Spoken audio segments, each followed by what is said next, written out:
What if the beer you've cracked open your entire life wasn't born in America at all? What if the Rocky Mountains, the Revolutionary War patriot, the king of beers, were all borrowed costumes stitched together by European immigrants who never looked back? What if the most American thing about American beer is the story it convinced you to believe? The truth is, almost nothing in your refrigerator is what it claims to be, and that changes everything. Welcome to the channel. Hit subscribe, because this one hits different. Budweiser. The red, white, and blue can. The Super Bowl ads. The self-declared king of beers, so embedded in American identity that it practically comes with a flag attached. But the name Budweiser doesn't come from America. It comes from Budweis, the German name for Česká Budějovice, a brewing city in Bohemia, in what is now the Czech Republic. Adolphus Busch, the German immigrant who built the brand, traveled to Bohemia specifically to study their pale golden lagers, brought the style back to America, and named it after the region he'd borrowed it from. And here's where it gets remarkable. The Budějovice Budvar brewery has been producing its own Budweiser since 1895 and has fought Anheuser-Busch in court for over a century over the name. In the Czech Republic, Anheuser-Busch must sell as Bud. In America, the Czech original must sell as Czechvar. Two Budweisers, one name, a legal war that never ended. The most American beer in history shares its name with a Bohemian city, and that city never stopped fighting to get it back. Coors, pure Rocky Mountain spring water, the silver bullet. A beer so thoroughly wrapped in the imagery of the American West that cracking one open practically puts you on horseback under a wide-open sky. But Adolf Coors was not born in Colorado. He was born in Barmen, Prussia, in what is now Wuppertal, Germany, in 1847. Historical accounts suggest he didn't even arrive in America through conventional means. He reportedly stowed away on a ship to Baltimore to escape Prussian military conscription. A fugitive, essentially, fleeing a country that wanted him in uniform.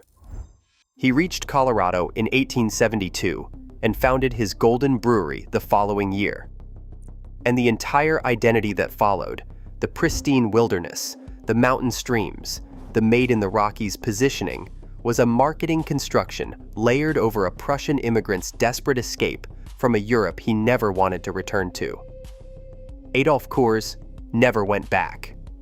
He died in 1929 after falling from a hotel window in Virginia Beach.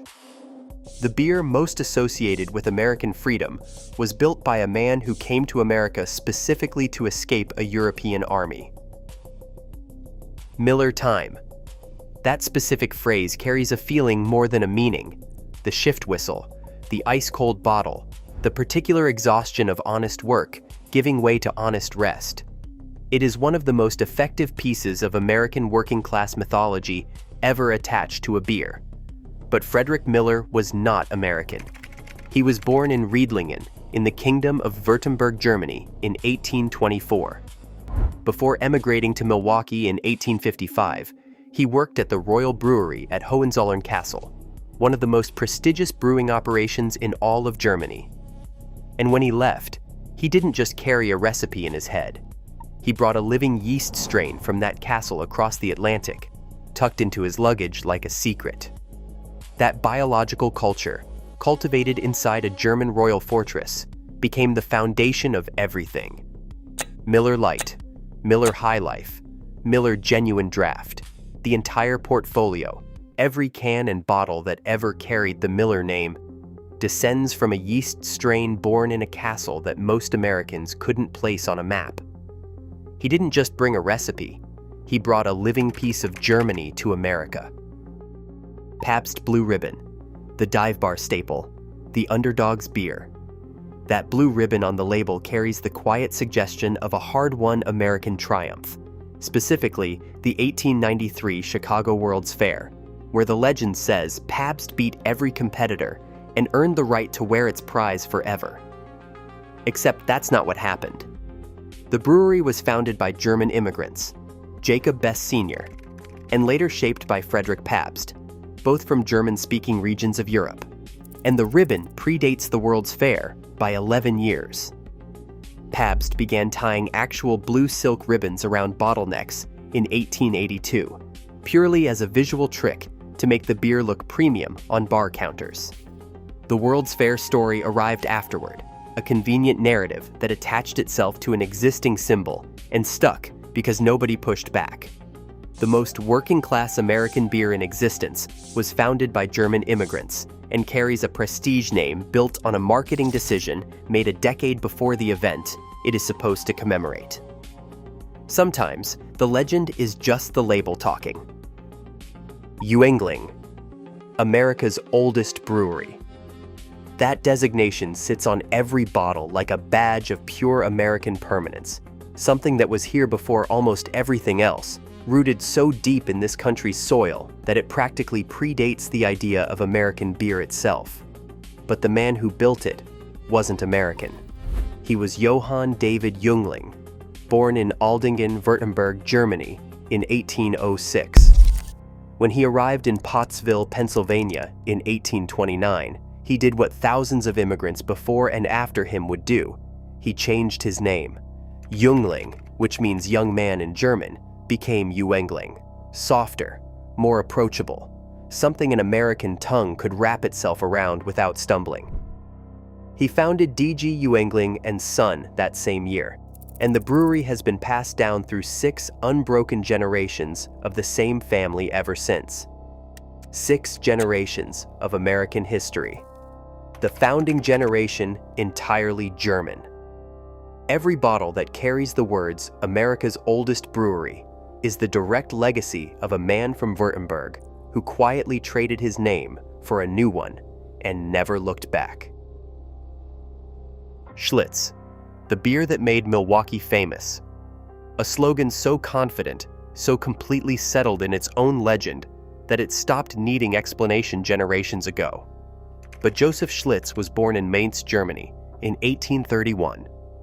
He emigrated to Milwaukee around 1850, took over a brewery founded by yet another German immigrant named August Krug, married Krug's widow, and renamed the entire operation after himself. And the fame didn't come from a recipe. It came from a disaster. When the Great Chicago Fire tore through the city in 1871 and contaminated its water supply, Schlitz loaded emergency barrels onto wagons and sent them south. That relief operation, that single act of opportunistic generosity in the wreckage of a burning city, built the brand's national reputation almost overnight. Schlitz himself never lived to see what it became. He died in 1875 when the passenger ship SS Schiller sank off the Isles of Scilly near Cornwall, England, during a violent Atlantic storm. He was traveling back to visit Germany and never arrived. The beer that made Milwaukee famous was built by a man from Mainz who died in the waters off Cornwall on his way home to a country he never stopped missing. Blue Moon. The frosted pint glass, the lazy orange slice balanced on the rim, the tap handle in the craft beer section that said quietly but clearly, "I am not one of them." For millions of drinkers who had consciously walked away from corporate beer, Blue Moon was the alternative. The independent choice. Except it wasn't. Blue Moon is what the industry calls a crafty beer, a mass-produced product engineered from the ground up to appear independent. It was created in 1995 by Keith Villa, a brewing chemist who earned his doctorate from the Institut Maurice at the University of Brussels, Belgium, where he immersed himself in Belgian wit beer tradition. He developed the recipe while working inside Coors Field in Denver, with a Molson Coors budget behind every batch. For years, Coors deliberately kept its name off the packaging, allowing the impression of independence to breathe and settle.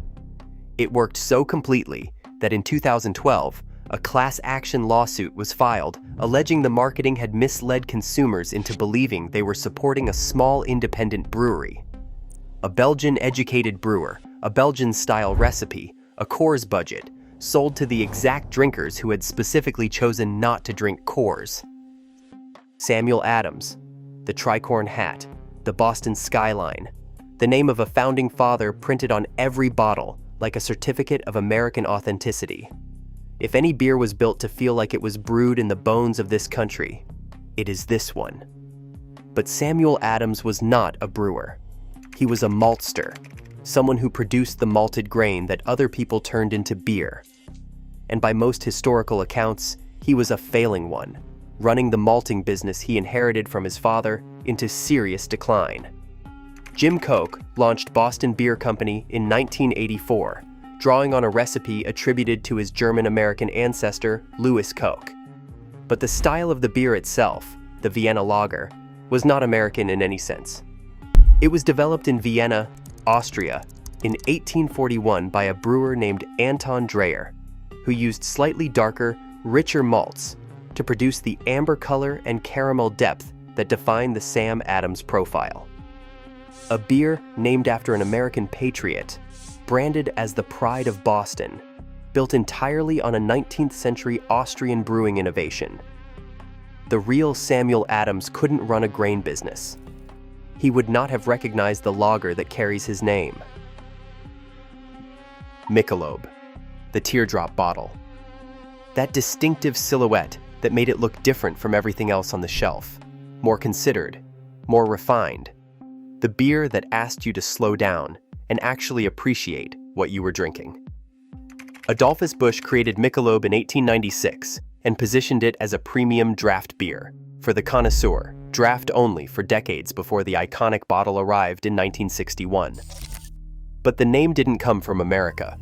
It came from Mechaloupy, a small Bohemian village in what is now the Czech Republic, known in German as Michelob, discovered during the same European research trips that had already produced Budweiser. Busch understood something precise about American psychology, that a European place name, something unpronounceable and faintly mysterious, carried an automatic suggestion of old-world craftsmanship that no American name could replicate. So he borrowed one. Again, from the same region, from the same trips. America's sophisticated premium lager carries the name of a Czech village that its drinkers have never heard of and could not find on a map. The prestige was imported. The label just forgot to mention it. Hams, the animated bear padding through painted wilderness. The sky-blue lake waters shimmering across television screens in living rooms across America. Born in the land of sky-blue waters, a slogan so evocative, so perfectly calibrated to make you feel the cold air off a northern lake, that it became one of the most beloved beer identities ever constructed. And constructed is exactly the right word. Theodor Hamm was a German immigrant from the Rhine region who acquired a small local brewery in St. Paul, Minnesota in 1865. The beer existed for nearly 90 years before anyone invented the bear, the lakes, or the wilderness. All of it, the animated mascot, the painted landscapes, the sky blue slogan, was created in its entirety by the Campbell Mithun Advertising Agency in Minneapolis, starting in the 1950s. The wilderness had nothing to do with the beer. The beer had nothing to do with the wilderness. A German immigrant's regional Minnesota brewery, wrapped in an advertising agency's fantasy of the American North. And for generations, nobody thought to ask which one was real. 10 beers, 10 stories, one pattern that never changes. A German or Bohemian immigrant arrives in Milwaukee, St. Louis, St. Paul, or Golden. He brings a recipe, a yeast strain, or a name borrowed from a city back home. Within 2 generations, the origin disappears entirely, replaced by mountains, patriots, blue ribbons, and lake waters. The American beer industry didn't build an identity. It borrowed one, translated it into English, wrapped it in flags, and forgot to mention the source. The next time you crack one open, you're not just drinking American history, you're drinking someone else's, rebranded and served cold. If this changed the way you see your six-pack, hit like and subscribe.